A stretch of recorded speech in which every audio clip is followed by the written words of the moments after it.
பிரீத்திகா, நீங்க அன்னைக்கு கேட்டீங்க, நான் வேணும்னே முடியாதுன்னு சொல்லிட்டேன். ஆனா நான் அப்பவே கை நாட்டு வச்சுட்டேன். இப்ப கொடுக்கறேன். இதுதான் சரியான நேரம். இந்த சொத்தெல்லாம் உங்களுக்கு தான் சேரணும்னு எழுதி எடுத்துக்கோங்க. இல்ல சாவித்ரி, வேண்டாம். சாவித்ரி, நீங்க எடுத்துக்கோங்கக்கா. உனக்கு என்ன பைத்தியமா? இல்லப்பா, நம்ம குடும்பத்துல மூடி இருந்த எல்லா மர்மமும் கலைஞ்சு இப்பதான் தெளிவா இருக்கு. ஐயா, நீங்க எப்பவுமே பெரிய மனசுக்காரர் தான். உங்களாலதான் எந்த தயக்கமும் இல்லாம பிரீத்தி அக்காவை நீங்க மருமகளா ஏத்துக்க முடியும். நீங்க கும்பிடுற அந்த முருகன் உங்க பிள்ளையோட வாழ்க்கையை நல்லா பாத்துப்பாரு. மாப்பிள்ள சார், நான் வரேன். சரிங்க. சாவித்ரி, நீ எங்கம்மா போற? அம்மா, உங்களுக்கும் சரி அப்பாவுக்கும் சரி ஒரே மகளோட தான் வாழணும்னு விதிச்சிருக்கு. அதை என்னால மாத்த முடியாது. சாவித்ரி, அப்படிலாம் சொல்லாதம்மா. ஒரு தடவை தான் அப்பான்னு கூப்பிடுவேன்னு சொன்னேன். அதுக்கு இதுதான் நாம அர்த்தம். ஆமாப்பா, அதானே சாவித்ரி சபதம். என்னம்மா இது? பெத்த அப்பங்கிட்டே சபதம் அது இதுன்னு சொல்ற. என்ன மன்னிச்சிருங்கப்பா. எப்ப நீங்க என்ன மகளேன்னு கூப்பிடுவீங்களோ அந்த சந்தோஷத்தையும் உரிமையும் அனுபவிச்சுட்டு அடுத்த நிமிஷமே வெளியே போகணுங்கிறது தான் அந்த ஆண்டவனோட கட்டளை.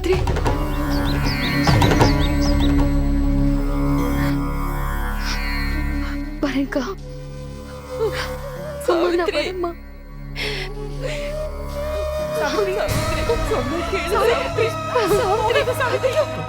செல்வா,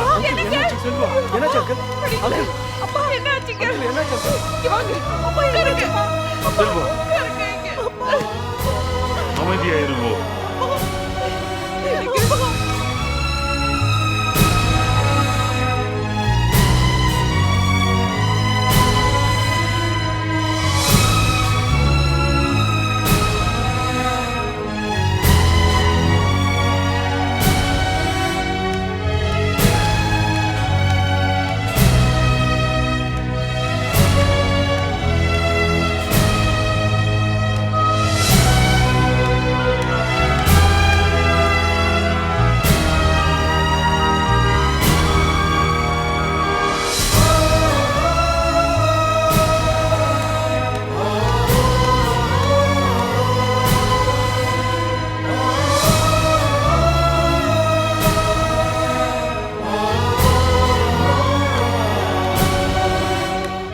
சாவித்ரி, நீ எங்கம்மா போற?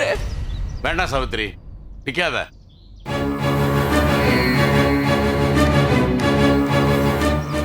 சாவித்ரி, சொன்ன கேளு சாவித்ரி, நீ எங்கம்மா போற?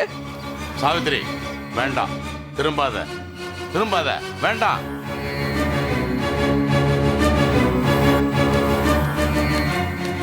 ஐயா, ஆமா சாவித்ரி, நான் சொல்றத கொஞ்சம் கேளு. நீ தொடங்குன இந்த பயணம் பாதியிலே இப்படி நிற்கவும் வேண்டாம். உன் வேகத்தை குறைச்சிக்கிட்டு நீ திரும்பி பார்க்கவும் வேண்டாம். அம்மா கூப்பிடுறாங்களே ஐயா. அப்பாக்கு வேற உடம்புக்கு என்ன ஆச்சுன்னு தெரியலையே. அது அவருடைய வினை பயன். அதுல நீ செய்யறதுக்கு ஒண்ணுமே இல்லையே. ஒரு நாள் கூட அவங்க மகளை எனக்கு வாழ கொடுத்து வைக்கலையா? தப்பா சொல்றிய சாவித்ரி. நீ இத்தனை நாளா அவருக்கு ஒரு மகளாத்தான் வாழ்ந்த. ஆனா அவர் ஒரு நாள் கூட உனக்கு தகப்பனா வாழல. அந்த வகையில அவருக்கு தான் கொடுத்து வைக்கல. காலம் முடிஞ்சு போச்சு. அவர் உயிருக்கு ஏதாவது ஆபத்து வந்துருச்சுன்னா? பயப்படாத, உயிருக்கு எந்த ஆபத்தும் இல்லை. ஆனா காலத்துக்கும் அவர் உயிரோட இருந்தா அடுத்தவங்க கையை எதிர்பார்க்கிற ஒரு ஜீவன் தான். ஐயோ, எங்க அப்பாக்கு அப்படி ஒரு நிலைமை வேண்டாங்க ஐயா. இது தேடி வாங்கிட்டு வந்த வரம்மா. கடவுள் சில மனுஷங்களுக்கு பொன்னையும் பொருளையும் அள்ளி அள்ளி கொடுக்கறது அவன் மட்டும் அனுபவிக்கிறதுக்காக இல்ல. உத்தம குணத்தான் அடுத்தவங்களுக்கு அள்ளி அள்ளி கொடுத்து புண்ணியத்தை தேடிக்குவான். மத்தியம குணத்தான் தானும் அனுபவிச்சு மற்றவங்களுக்கும் கொடுத்து அனுபவிப்பான். ஆனா இழிகுணத்தான் கர்வத்துல கடவுளை மறப்பான், மனுஷங்களை மிதிப்பான், இதுல சகலத்தையும் இழந்து நிற்பான். இதுல நீயோ நானோ அவனுக்காக என்ன பண்ண முடியும்? கடைசியா அவருக்கு பணிவிட செய்யறதுக்காவது நான் போட்டுமாங்க ஐயா? பொங்கின அருவி மடங்கி பார்த்திருக்கியா? ஓடுற நதி அடங்கி பார்த்திருக்கியா? அப்படித்தான் அவனுடைய பயணமும். வள்ளிக்கும் சண்முகத்துக்கும் ஒரு மகளா வாழ்ந்தது ஒரு அத்தியாயம்னா, பரிமளத்துக்கும் நாயத்துக்கும் மகளா வாழ்ந்தது இன்னொரு அத்தியாயம். ஒன்று முடிஞ்சாதான் இன்னொன்று தொடங்கும் சாவித்திரி. இத நீ வேணா ஏத்துக்க மறுக்கலாம், ஆனா இயற்கையும் அதை இயக்கிற இறைவனும் ஒரு நாளும் ஆமதிக்க போறதில்லை. அப்ப நான் எங்க தான் போகணும், என்னதான் செய்யணும்? இதுவரைக்கும் நடந்தது எல்லாம் நீயா தீர்மானிச்ச? இல்லையே. சொத்து வேணாம், உரிமை வேணான்னு பத்திரத்துல கையெழுத்து போட முடிவெடுத்தியே, அது நீயா எடுத்த முடிவா? இல்லையே. எப்போ எங்க அப்பா என்ன மகளேன்னு கூப்பிடுறாரோ அடுத்த நொடியே இந்த வீட்டை விட்டு வெளியே போயிடுவேன்னு சொன்னியே, அது நீயா சொன்ன சொல்லா? இல்லையே. இவ்வளவு நாள் பேச வைக்கிறதும் இயக்க வைக்கிறதும் இறைவன் தான் நீ நம்பினா, எந்த கேள்வியும் கேட்காம புறப்படு. இனிமே உனக்கு இன்னொரு பூமி, வேறொரு உறவு கிடைச்சிருக்கு. அதெல்லாம் நான் எங்க போய் தேடுவேன் ஐயா? நீ அதை தேடி எங்கேயும் போக வேண்டாம், அதுவே உன்னை தேடி இங்க வந்துகிட்டு இருக்கு.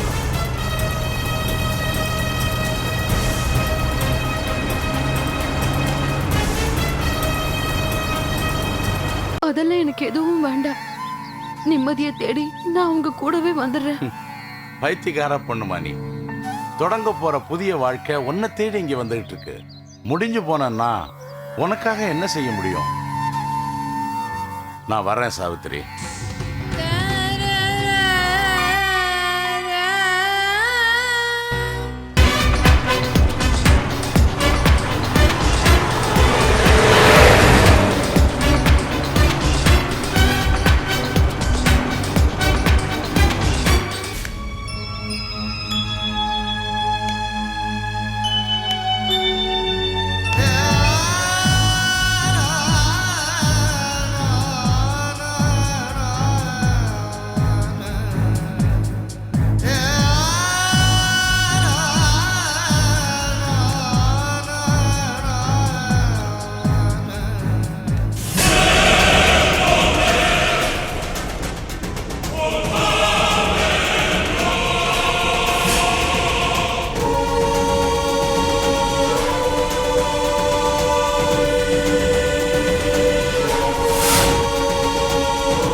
என்னம்மா, பார்த்து வரக்கூடாதா? ஐயோ, ரொம்ப சாரிங்க. அடிபட்டு ரத்தம் வருது. வாங்க ஹாஸ்பிட்டல் போய் ட்ரீட்மெண்ட் பண்ணலாம். கொஞ்சம் ஹெல்ப் பண்ணுங்க.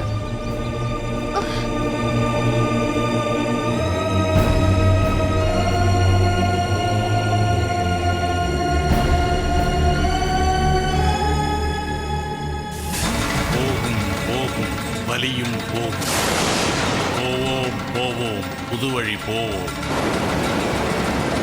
ஆகும் ஆகும் கடல் அணைந்தாகும். போவோம் போவோம் கனவாய் போவோம். சாகும் சாகும் உயிரும் சாகும். வேகும் வேகும் காயமும் வேகும். போவோம் போவோம் புகழ்விட போவோம். போவோம் போவோம் புகழ் தொட போவோம். போவோம் போவோம் போவோம்.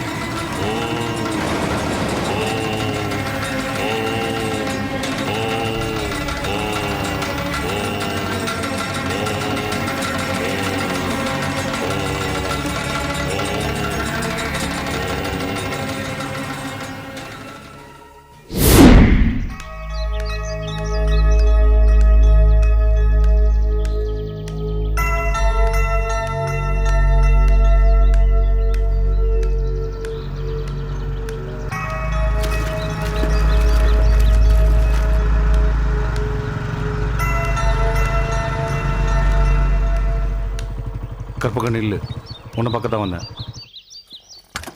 என்ன கற்பகம், பார்த்தும் பார்க்காத மாதிரி போகிற? உன்னை பார்க்க தான் நான் செல்வநாயகி வீட்டுக்கு வந்துட்டுருக்கேன். எதுக்கு மதன்? ஏன் அடுத்த நாடகத்தில் நடிக்க ஆள் தேடுறியா? என்ன சொல்கிற? போதும், நீ என்னை காதலிக்கவே இல்லை, பிரீத்தியை தான் காதலிக்கிறேன்னு உங்க அப்பா சொல்லிட்டாரு. கற்பகம், நீ என்னை எப்படி எல்லாம் யூஸ் பண்ண, இதெல்லாம் என்னால பொறுத்துக்கவே முடியல. இதுக்கு காதல ஒரு தூண்டில யூஸ் பண்ணிட்டியே, அதைத்தான் என்னால தாங்கிக்க முடியல. கற்பகம், இது பாரு, நீ எனக்கு வேணும் கற்பகம். போதும் மதன், என்னை விட்டுடு.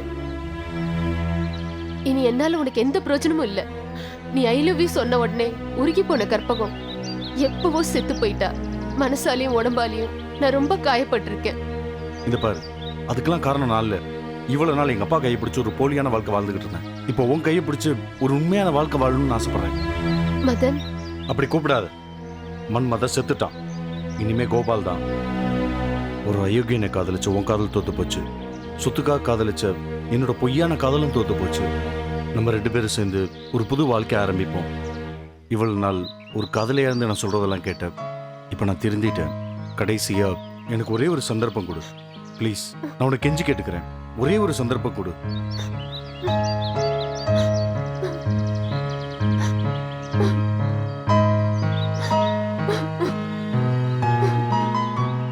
வா போலாம்.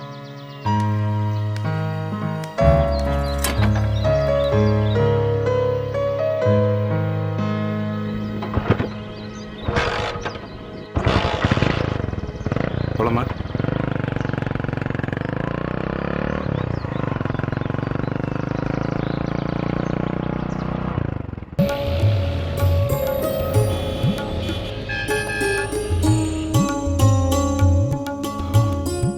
To be honest, I am really sorry. உங்கள் லைஃப்பில் இந்த அளவுக்கு கஷ்டத்தை அனுபவிச்சிருக்கீங்க, என்னால் நம்பவே முடியல. என் பேர் ஆதித்யா, நான் ஒரு ஃபிலிம் டைரக்டர். என் பேரை சொன்னால் தமிழ்நாடு மட்டும் இல்லை, இந்தியா ஃபுல்லாக தெரியும். உங்களுக்கு தான் தெரியாமல் போச்சு. நான் டைரக்ட் பண்ண படங்களில் கூட இந்த அளவுக்கு ட்விஸ்ட், டர்ன், ட்ராஜடியே இல்லை. அந்த அளவுக்கு நிறைய அனுபவிச்சிருக்கீங்க. அப்படிலாம் இல்லை சார். என்னை விட இந்த உலகத்துல கஷ்டப்படுறவங்க எத்தனையோ பேர் இருக்காங்க. வெரி குட்மா, இதுதான் உங்களோட பலம்.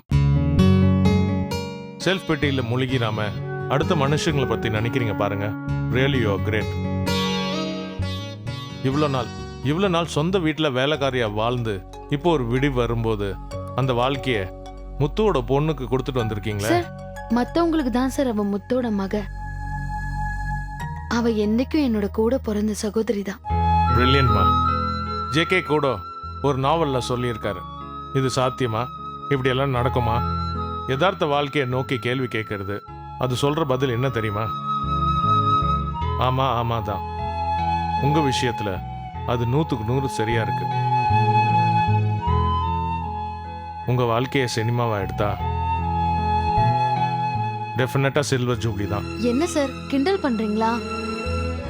ஏன் வாழ்க்கை இப்ப யாராவது சினிமா கூத்துன்னு எடுப்பாங்களா சார்? ரெண்டுத்துக்கும் என்ன சம்பந்தம்? நீங்க தப்பா புரிஞ்சிட்டு இருக்கீங்க. சினிமாவா இருந்தாலும் சரி, டெலிவிஷனா இருந்தாலும் சரி, அது மனுஷ வாழ்க்கைக்கு நிறைய நன்மைகள் தான் செய்யுது. அதெல்லாம் பட்டியல் போட ஆரம்பிச்சோன்னா இன்னைக்குள்ள விடியாது. சில பேர் சொல்ற மாதிரி சினிமா ஒன்றும் கெடுதல் பண்ணாது, அது நன்மையை தான் செய்யும். நம்மளை சுத்தி வாழ்ற மனுஷங்கள்லாம் நீங்க நல்லவங்கன்னு நினைச்சிட்டு இருக்கீங்க. சொத்துக்காக பெத்த அப்பனையே போட்டு தள்ளுற எத்தனையோ மகனுங்க இருக்காங்க. கள்ளக்காதல்ல ஹனிமூன்ல அவங்க புருஷனையே கொல்ற மனைவியும் இருக்காங்க. செய் நன்றிக்காக துரோகம் செய்யற எத்தனையோ சகோதரிங்க இருக்காங்க. கூட இருந்த குழி பறிக்கிற நண்பர்களும் இருக்காங்க. இப்படி கெட்ட எண்ணங்கள் உள்ள மனுஷங்களை மாத்திர சக்தி பக்திக்கு அப்புறமா சினிமாக்கும் டிவிக்கு மட்டும்தான் இருக்கு. நீங்க சொல்றதெல்லாம் பார்த்தா அப்ப சினிமா டிவி எல்லாம் பாக்குறது கெட்ட பழக்கம் இல்லையா? இல்லம்மா, எத்தனையோ மனுஷங்க சைலண்டா இருந்துட்டு எத்தனையோ கெட்ட காரியங்கள் பண்றாங்க. அவங்களெல்லாம் கம்பேர் பண்ணும்போது சினிமா பார்க்கறது, சினிமாவில் நடிக்கிறது இதெல்லாம் தப்பே கிடையாது. உங்க பேர் என்ன சொன்னீங்க? சாவித்ரி. சாவித்ரி. நீங்க சினிமாவில் நடிச்சா என்ன? என்ன சார் சொல்றீங்க? நானா? அதுவும் சினிமாலியா? நீங்க தாம்மா சினிமால தான். ஏன் நடிச்சா என்ன தப்பு? நீங்க நடிக்கிறீங்களா? என்ன கேள்வி? நீங்க நடிக்கிறீங்க சார். இல்ல சார், அது இந்த பாருங்கம்மா, ஜாதி மதம், படிச்சவன் படிக்காதவன், ஏழை பணக்காரன், எந்த வேறுபாடும் இல்லாம சினிமா எத்தனை பேரை வாழ வச்சிருக்கு தெரியுமா? நிச்சயமா உங்களையும் வாழ வைக்க போகுது. இல்ல சார், நான் முழுசா 4 படம் கூட பார்த்ததே இல்ல. ஃபேன்டாஸ்டிக்.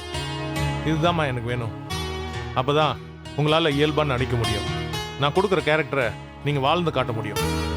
சாவித்ரி, நான் ஒரு முடிவு எடுத்துட்டேன். என் அடுத்த படத்தோட ஹீரோயின் நீங்க தான். இல்லைனா மனம் போன போக்கில் போயிட்டு இருந்த நீங்க என் கார் முன்னாடி ஏன் விழணும்? நானும் கதையும் கேரக்டர் தேடி அலைஞ்சிட்டு இருந்தேன். நீங்க புதுசா ஒரு வாழ்க்கையை தேடி அலைஞ்சிட்டு இருக்கீங்க. நம்ம 2 பேரையும் அந்த ஆண்டவன் ஒரே இடத்துல சந்திக்க வச்சுட்டான். அது நிச்சயமா வீணா போகாது. இல்ல சார், வேண்டாம் சார்.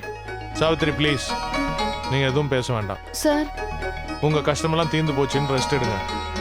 நான் மெட்ராஸ்க்கு ட்ரங்க் கால் போட்டு ப்ரொடியூசருக்கும் என் அசிஸ்டன்ஸுக்கும் விஷயத்த சொல்லிட்டு வரேன். சார் வேணாம் சார்.